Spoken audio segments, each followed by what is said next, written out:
Hey, welcome to Three Commentaries. This is your boy Mongo Slave. We're going to talk about MLW, March the 3rd, 2021, and which was a very good episode. A nice bounce back from the previous couple of weeks where I was really disappointed in MLW. This was another championship match. This was a championship week. Everybody except Impact had a world championship match this week. WWE had one.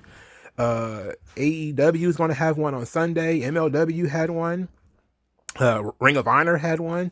So this has been a championship week, and MLW's heavyweight title is on the line in the main event. But first, we have to get to the tag team titles, which was Contra Unit, Davari and Simon Gotch versus Los Parks, LA Park, and El Heel de LA Park. Match went about 8 minutes. It's a heel versus heel match, so it was a little weird, but it was still pretty solid. It wasn't bad. LA Park pinned Davari with a spear. LA Park Jr. had distracted the referee, and then Justice actually interfered and screwed over Contra Unit. So it was pretty solid for a heel versus heel match. The babyfaces kind of had to come in and get over a little bit. So it was okay. The Von Erichs talks, they shouldn't be talking so much, but they cut a promo basically where they called Tom Lawler a sissy and said that they talked about killing sharks, like wrestling sharks.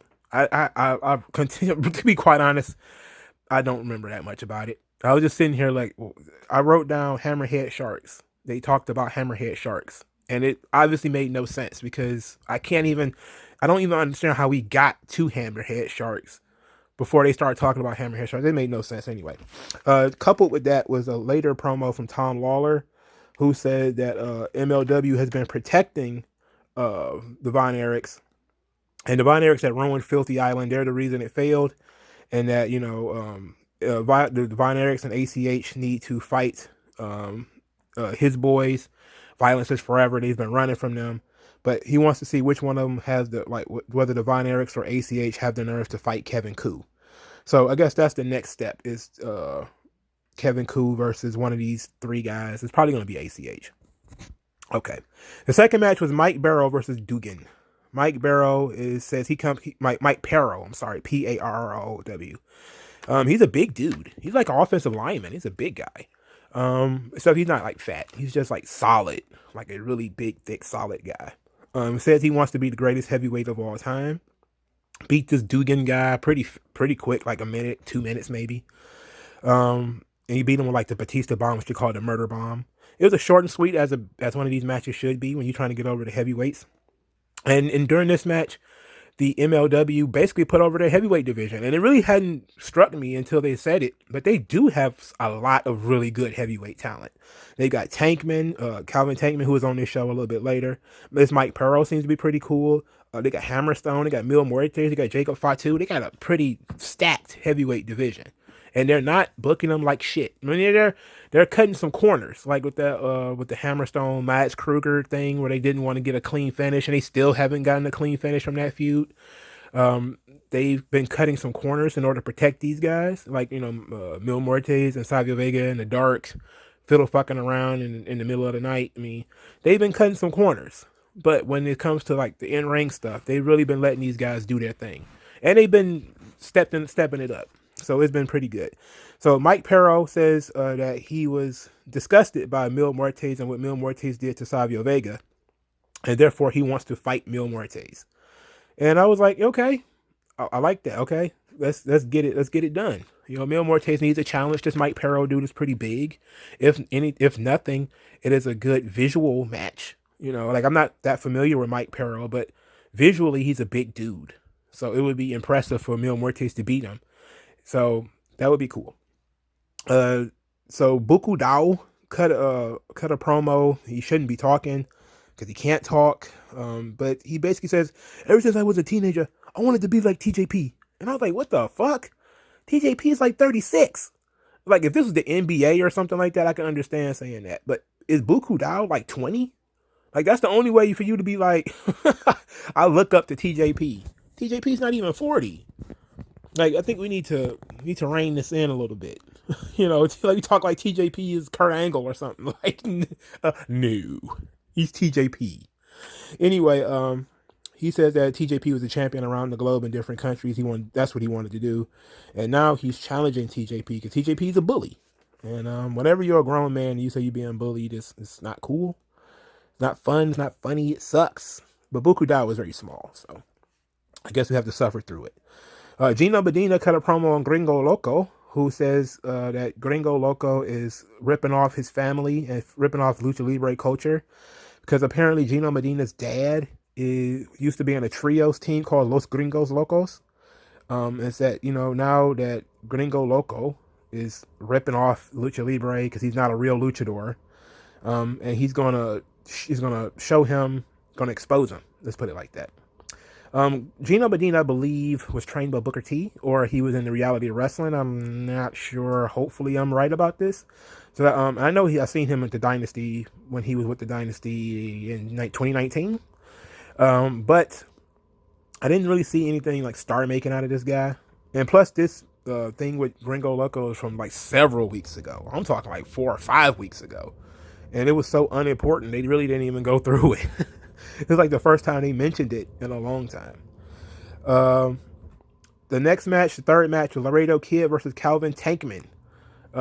This match was pretty fucking good too. Laredo Kid kind of deserves better than just to be out there losing to random guys, but Tankman is a guy that they're building, so it's not a loss to like some nobody.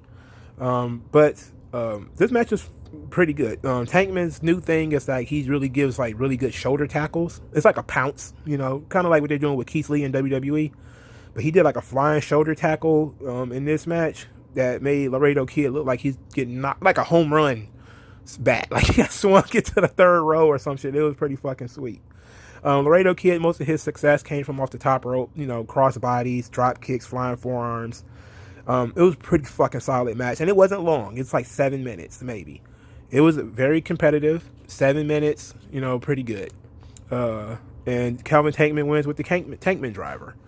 So after the match, Tankman dedicated the match to his daughter and said that he needs to feed her and clothe her, and he knows that the champion makes the most money. So he told Jacob Fatu he was coming to get him. And that was pretty solid, and I like that. Okay, sweet. And then it also set up for the big finish, which I really enjoyed. So Alicia Atute and Selena De La Renta were arguing. Selena says that she claims she wants the open weight title because she's addicted to gold. I'm like, okay, that's cool. And then she told Alicia Atute to go find her boy toy, Richard Holiday, and tell him that she's coming after Hammerstone in the open weight title. Alicia Atute, of course, I don't know, was very bothered by this concept of Richard Holiday being her boy toy. That agitated her to so much that later in the show, she went into the men's bathroom where Richard Holiday is in the mirror with Alexander Hammerstone. And Richard Holiday is trying to see which shoulder the Caribbean Championship looks better on, the left shoulder or the right shoulder. And he said, look, I like Richard Holiday. Like, he is fucking hilarious. And he was good in this piece. He is so sharp. Like, he is very sharp. And I can tell, like, he probably did not script this whole thing. But Alicia didn't respond to any of the sharp comments that he was making. Like, she was so focused on this ridiculous concept that, somebody is spreading rumors that Richard Holiday is her boy toy. And she completely missed that Richard Holiday was like destroying her at the same time. So she comes into the bathroom saying like, what do y'all know about this boy toy rumor? And Richard Holiday says this is ridiculous. Like, you should never be in the same sentence with me. she just kind of, that goes right past her. She starts talking to Hammerstone. And then, Richard Holiday continues, I wouldn't belittle myself to spread any rumors about you. Like, he's just shoosh. Like, his comments, like, she's supposed to be reacting to these comments. Like, she should be selling them at least. She's not selling them. She's not playing into them. There's no banter back and forth between them. She's basically just upset, and Richard Holiday is just kind of dismissive as hell.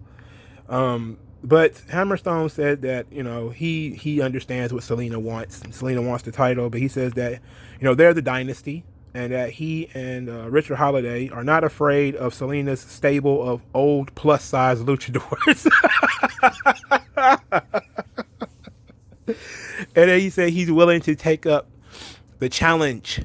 So the match was made. It's going to be LA Park versus Alexander Hammerstone for the open weight title next week on MLW, and a match that will likely probably not have a finish. If we're going to be honest, it probably will not have a finish. And the main event was Jacob Fatu versus Jordan Oliver for the MLW World Title. Earlier in the night, Jordan Oliver said that Jacob Fatu will definitely beat his ass, but he's not a quitter. He'll never give up, and Jacob Fatu will not outlast him. He can take whatever Jacob Fatu has to offer. And Jacob Fatu basically says he loves MLW because it's a place where he can break somebody's neck and make people bleed out and not get arrested. And that he's gonna beat Jordan Oliver's bitch ass. So that was pretty cool. Straight to the point. If we're being honest, Jacob Fatu is one of the best wrestlers in the business right now. I mean, dude is on fire. He doesn't have bad matches. This match was poorly edited, but it wasn't a bad match. Now, what I mean by poor editing is that there was at some point during the Jacob Fatu Jordan Oliver match, there were some editing errors where the timer kept clicking, but the screen kept moving. So it was like obviously they were doing something with the cameras, but it was like a different situation where they were in the middle of an Irish whip. Next thing you know, Jordan Oliver is on the ground selling.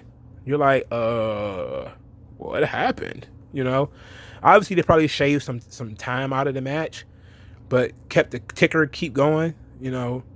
So it seemed like one seamless match, but it really wasn't. It was edited. But, Lucha Underground used to edit their matches too. I'm not surprised that they would edit matches. I mean, so what? It's when it's recorded like this so far in advance, of course they edit it. But this match was pretty solid. Jordan Oliver dived onto Jacob Fatu early in the match. Did I say Jordan Oliver versus Jacob Fatu for the MLW World Title? Okay, that's what it is. Basically, Fatu had an answer for everything. And that was, one of the things that the commentators were talking about. And Jordan Oliver really paid a price for being a big high flyer. I think they're the same height, but, Jacob Fatu has like 70 pounds on Jordan Oliver. And a lot of the best offense from Fatu was his counters to Jordan Oliver. For instance, like when he did a slingshot crossbody from over the top rope, and Fatu just caught him and slammed him against the ring apron. Or when Fatu caught Jordan Oliver from doing a suicide dive from between the ropes, he caught him and did a Samoan drop on the floor. That was pretty fucking sweet. Jordan Oliver had very little offense. They was kind of doing the fire ups, but he also got most of his offense in from Myron Reed interfering. Like Myron Reed grabbed Jacob Fatu's ankle at one point, which allowed Jordan Oliver to get some stuff in, which was pretty good. And then Jacob Fatu put that out, and then he, of course, was beating him up. Earlier in the match, Jacob Fatu had suffered from a chop block that Jordan Oliver did to him. So when he went up to do his double jump moonsault finish, he hopped up to the top rope and slipped because, he hurt his knee. And so he took his time and climbed up the rungs very slowly. And when he did that, Jordan Oliver hopped up like Kurt Angle and German suplexed Jacob Fatu over the top rope. Now that was a big spot because that led to the big comeback of Jordan Oliver, where he was able to hit some moves and get some stuff together. And then ultimately Fatu hit him with a Samoan drop from a powerbomb position. So he had him in the powerbomb position, popped him up, Samoan drop, and followed by the moonsault for the win. So Jordan Oliver got beat. It was about 10-12 minutes. Fairly solid match, fairly solid. Afterwards, Contra Unit stormed the ring, beat the tar out of Injustice, and they put him in body bags. And then Calvin Tankman ran to the ring, and Calvin Tankman fought off all of Contra Unit pretty much by himself. And then he got into a nice little fisticuffs exchange with Jacob Fatu. So you got these two big 300-pound guys blasting each other in the face. It's the monster trucks, man. They're banging heads. They're like two big bulls banging heads. Like boom, boom, boom, boom. I was really excited. And then Tankman ripped him, Irish whipped him, and they, bounced off of each other. Then they came back again, and Tankman just mowed Jacob Fatu. Jacob Fatu sold it again like a home run, being hit into the first row. He flew all over the ring and boom, took a big bump for him. And then powdered, to put the kid over. Looked amazing, looked great. This is going to be the start of something that's probably going to be quite phenomenal. Tankman, Fatu, I can't wait for that already. That's going to be fucking fun. And you know what? Fatu is here for the long term. I don't know how long Tankman's going to be there, but Tankman is a good contender. They've been building him up slowly but surely. I know they're not going to just jump right into a title match immediately, so we're going to give him a little bit more time. But this was fun. This was really fun. This is the best MLW in probably a month. This is very good. So I enjoyed it. Let me know what you guys think in the comment section below. Like this video, share this video, subscribe to this channel. Thank you guys for your time and energy. If you want to send cash, please do so via Cash App, which is in the comment section below. And also, if you want to just support the channel, use the hashtag 3Count Commentaries. Thank you guys for your time, and I'll talk to you guys later, man. Peace. Yeah. Yeah.